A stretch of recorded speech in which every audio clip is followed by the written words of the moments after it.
और कैलेंडर मिल जाएगा।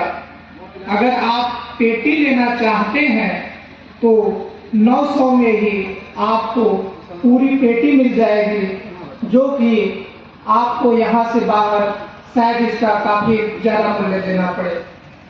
अब हमारे बीच में परम पूजनीय बड़े आश्रम श्री परमहंस आश्रम कप्तेशगढ़ चुनार, जो कि विंध्य पर्वतमाला के गोद में स्थित है, वहां से हमारे बीच में है परम पूजनीय श्री बद्री विशालानंद महाराज जी।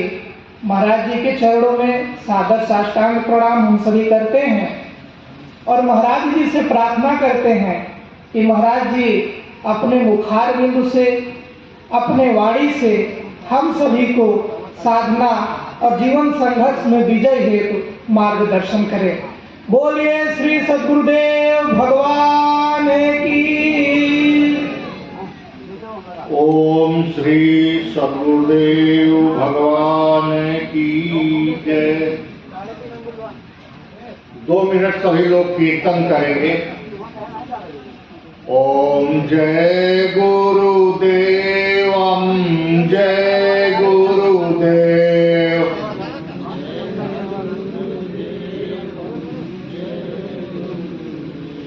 ओम जय गुरुदेव, जय गुरुदेव। तो मोहि बर जो भय बिसराई। भगवान ने कहा वही हमारा सेवक है, वही हमारा प्रियतम है, हमको प्रिय है, जो मेरा अनुशासन मानता है। यदि मैं जो कुछ तुमसे कहने जा रहा हूं तुमको प्रिय लगे वो सुनो, और इसके बाद जो कुछ तुम्हें इच्छा लगे वो करो तुम।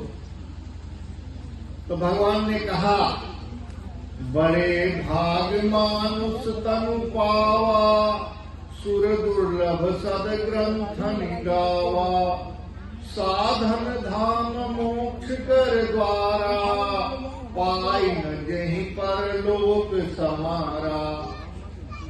भगवान कहते बड़े भाग्य मानुष तन मिला, बहुत भाग्य से ये मनुष्य तन मिलता है।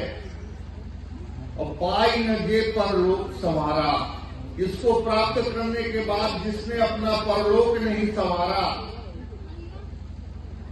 और ये जो है साधन धाम है, मोक्ष का द्वारा, मोक्ष पर्यंत दूरी तय कराने के लिए केवल ये साधन है तो मनुष्य तन, क्योंकि बाकी जितनी योनियां हैं, मनुज देह सुर साधु सनाहत सो स्नेह पीके सीपी के।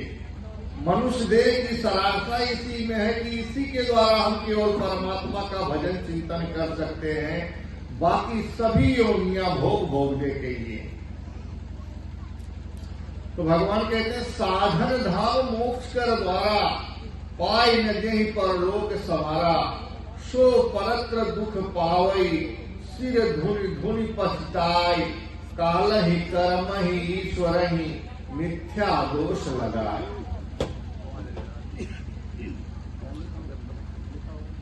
जो ये मनुष्य तन पाके अपना परलोक नहीं संवारता, वो कभी कहता है सो परत्र दुख पाओ, सिर धुन धुनि पछताए। वो बार बार दुख पाता है और सिर पीट कर पछताता है, कहता है समय अनुकूल नहीं था इसलिए भजन नहीं कर पाए।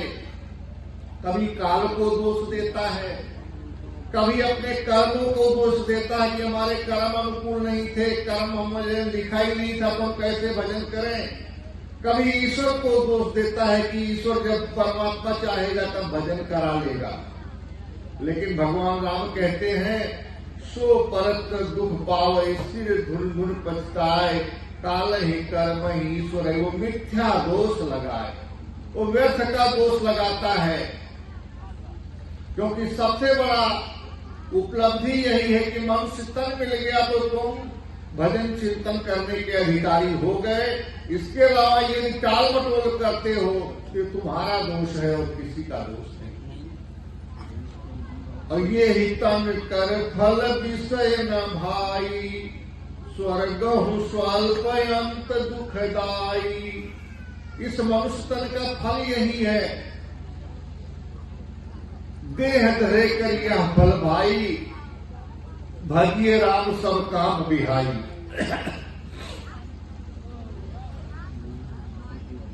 भाग्य राम सब काम बिहाई, देह धरे कर यह फल भाई। और यह तन का फल विषय भाई, विषय भोग नहीं है इस तन का फल, क्योंकि स्वर्गम स्वल्प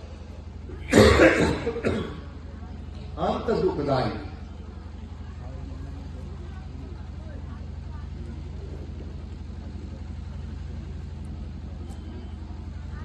स्वर्ग का पद भी मिल जाए, सारे ऐश्वर्य मिल जाए, फिर भी वो अंत में दुख देने वाले होते हैं, क्योंकि क्षीणे पुण्य स्वर्गलोकम विसंति। पुण्य क्षीण होने पर स्वर्गलोक से भी देवता गिरते हैं, तो मनुष्य शरीर के लिए आशावान रहते हैं। कबहुक कई करुणा न देही, देत ईस बिन हेतु सनेही। कभी को बहुत कृपा करके भगवान जो है मनुष्य का तन देते हैं, क्योंकि फिरत सदा माया कर प्रेरा, काल कर्म स्वभाव गुण घेरा। हमेशा माया का चक्कर चलता रहता है, कभी काल से, कर्म से, स्वभाव से ये घेरे रहती है।